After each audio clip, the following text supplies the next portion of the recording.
When I think of brands that shaped the modern pocket knife industry, four come to mind: Spyderco, Reeve, Benchmade, and Kershaw.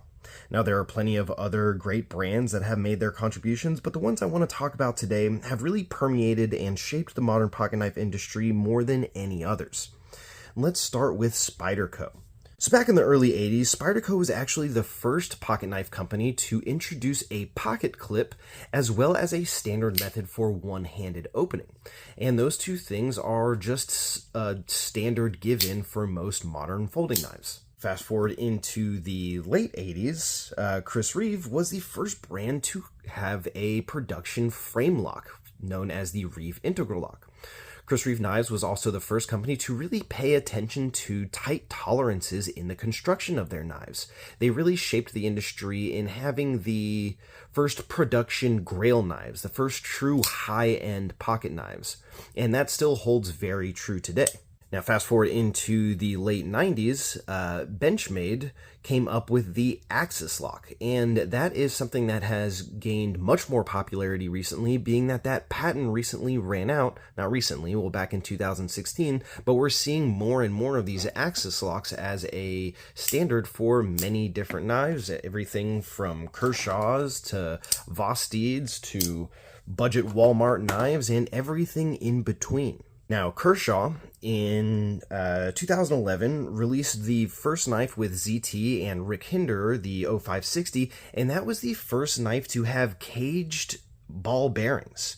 Now, caged ball bearings are on, I feel like, the majority of released pocket knives today, especially a lot of the brands coming out of China like Vostid, Civivi, Kaiser. All of those just come with the caged bearings as a standard, and that all started with Kershaw. Now, we can also look at the steels that these companies helped popularize. Now, Spyderco Knives is just as much of a research and development company when it comes to knife steels as they are just a production pocket knife company. They either helped create or popularized or brought them into the knife world steels, just to name a few.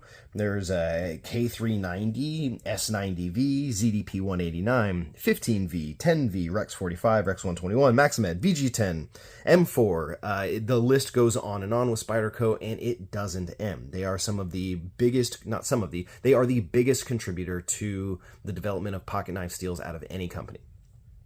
Now, Reeve Knives, they've probably helped create and popularize the most popular pocket knife steel. I think it was the first steel that was really specifically made for pocket knives, and that is S30V, like we see here on this Yojimbo. So Reeve Knives worked closely with Crucible Industries to help bring that steel to production, and that was the original pocket knife steel, still one of the most popular pocket knife steels. New knives today are still using S30V, as well as S35VN, which Reeve also helped develop, which you are still seeing on many knives. New production knives still come out with S35VN, as we see here. Reeve Knives also helped to develop S45VN steel, which is, again, very popular. You still see them on new knives today. And those contributions alone just bring them into a different level of the legacy that they bring to the pocket knife industry. Now, Kershaw actually helped develop and bring to production, high volume production, one of the most popular budget steels that we know of today, and that's 14C28N. 14C28N, you see it on many like Vostids, Civivis. A lot of the popular budget knives you see have 14C28N, and that is a great steel. It's an ingot steel. It's not a powder metallurgy steel like S30V and the S30s. And it has a very nice grain structure, super high toughness and corrosion resistance, and pretty moderate edge retention. It's still a budget steel. And again, I'm sure there are plenty of other brands that have made their contributions, and there are probably some contributions made by these that I've missed, but I feel like those are some of the major highlights that have really shaped the modern pocket knife industry and the roles that these brands played. So if you know any other interesting pieces of knife history or how other brands may have shaped the modern pocket knife world, let me know. Thank you for watching.